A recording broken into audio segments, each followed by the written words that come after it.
আসসালামু আলাইকুম দর্শক। 18 এবং 24 ধাঁচের এই নির্বাচনকে আমি কোনোভাবেই একটা জাতীয় উৎসবমুখর অংশগ্রহণমূলক নির্বাচন বলতে পারি না। আপনারা নিশ্চয়ই কেউ বলতে পারবেন না। আওয়ামী লীগের দোষ, আওয়ামী লীগ পথ দেখিয়ে দিয়ে গেছে, মানলাম। কিন্তু সেই দুষ্ট পথ যদি এখন আবার কেউ অনুসরণ করতে চায়, আমাদের সামনে সবশেষ উদাহরণ আপনারা জানেন যে দুজন আলোচিত ব্যক্তিত্ব, একজন হচ্ছেন আনিসুল ইসলাম মাহমুদ জাতীয় পার্টির, এখন তিনি এক অংশের প্রধান জাতীয় পার্টির। 18-24 নির্বাচনে তিনি আওয়ামী লীগের সঙ্গে খুব একনিষ্ঠভাবে চলেছেন। তিনি আবার আলাদা জাতীয় পার্টি করার চেষ্টা করেছেন। তিনি এবং এনসিপির সাবেক নেত্রী তাসনিম জারা, এই দুইজনের মনোনয়নপত্র বাতিল হয়েছে জামাতের ঢাকা 2 অর্থাৎ কেরানীগঞ্জ হেভিওয়েট আসন, আমানুল্লাহ আমান বিএনপির নেতা। সেই আসনে আমি যদি ভুল না করে থাকি, কেরানীগঞ্জ তো আমানুল্লাহ আমানের এলাকা, সেইখানে এই 3 জন মানুষ আজকে সকালে শোনা গেছে আনিসুল ইসলাম মাহমুদ, তাসনিম জারা এবং দাওয়া ক্লাবের প্রেসিডেন্ট আব্দুর রব, তাদের মনোনয়নপত্র বাতিল হয়েছে। কিন্তু সামনে যে উদাহরণটি ইন্টারেস্টিং উদাহরণ, সেটা হচ্ছে যে আনিসুল ইসলাম মাহমুদের মনোনয়নপত্র বাতিল হওয়ার আগে সেখানে ওয়ান কাইন্ড অফ মবের তৈরি হয়েছে। এবং আমি কেন মব বলছি আপনাদেরকে আরও দেখানোর চেষ্টা করব।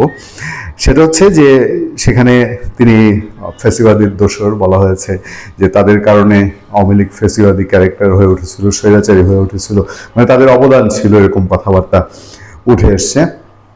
কিন্তু ওই যে একটা গ্যাদারিং করা, যে গ্যাদারিংটা আমরা রংপুরে দেখেছি নাসিরউদ্দিন পাটোয়ারির নেতৃত্বে, নাসিরউদ্দিন পাটোয়ারি তিনি সেখানে লিড করেছেন এবং সেখানে তিনি জাতীয় পার্টির প্রার্থীর মনোনয়নপত্র বাতিল চেয়েছেন, জোরালোভাবে বাতিল চেয়েছেন, যে তারা ফ্যাসিবাদের দোসর ছিল।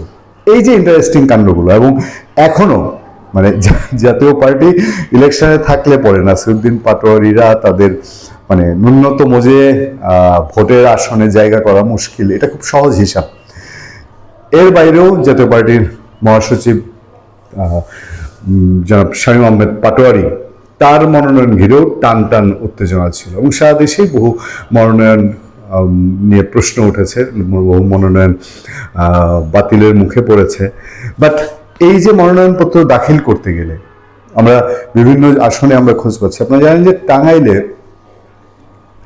আওয়ামী লীগের সাবেক প্রেসিডিয়াম সদস্য এবং সদ্য কারামুক্ত নেতা মুক্তিযোদ্ধা লতিফ সিদ্দিকী, তিনি ইলেকশন করছেন। সিদ্দিকী পরিবার থেকে তিনি একাই ইলেকশন করছেন। সেই লতিফ সিদ্দিকীর এলাকাতেও তার উপরে সরাসরি কিছু হচ্ছে না, কিন্তু তার যে নেতা কর্মীরা তার সাথে নির্বাচনী প্রচারে যাচ্ছেন, তাদের উপরে হামলা মামলা আসার যথেষ্ট অভিযোগ পাওয়া যাচ্ছে। তার মানে ইলেকশনের শুরুতেই প্রচারণায় গিয়ে কি দাঁড়াবে বলা মুশকিল। ইলেকশনের শুরুতেই একটা মব আবহ নিয়ে নির্বাচনের দিকে যাওয়া, এই জন্য আমি বলছি যে এটা নির্বাচনী মবে পরিণত হয় কিনা। কারণ সরকার মবের বিরুদ্ধে কোনো ধরনের শক্ত অবস্থান এখনো জানায়নি বলে বাংলাদেশের প্রথম সারির 2টি পত্রিকা প্রথম আলো এবং ডেইলি স্টার পুরে ছাই হয়েছে। আমি আবারও রিপিট করি বিষয়টা, যে আপনি কল্পনা করতে পারেন একটা দেশের পুরোদস্তুর তাবৎ আইন শৃঙ্খলা বাহিনীর সদস্যরা উপস্থিত আছে, সেই দেশের রাজধানীর মাঝখানে, দেশটায় গৃহযুদ্ধ চলছে না, সেখানে 2টা পত্রিকা অফিস জ্বালিয়ে দিয়েছে, তারপরেও মব নিয়ে কোনো সুরাহা নাই। এই যদি কালচারটা টিকে থাকে এখনো, তাহলে এটা নির্বাচনে প্রভাব ফেলবে না, এই নিশ্চয়তা কেউ দিতে পারে না। ভালো থাকবেন, সুস্থ থাকবেন। আপনার সাথে আমি আতিক রহমান, পূর্ণিয়া।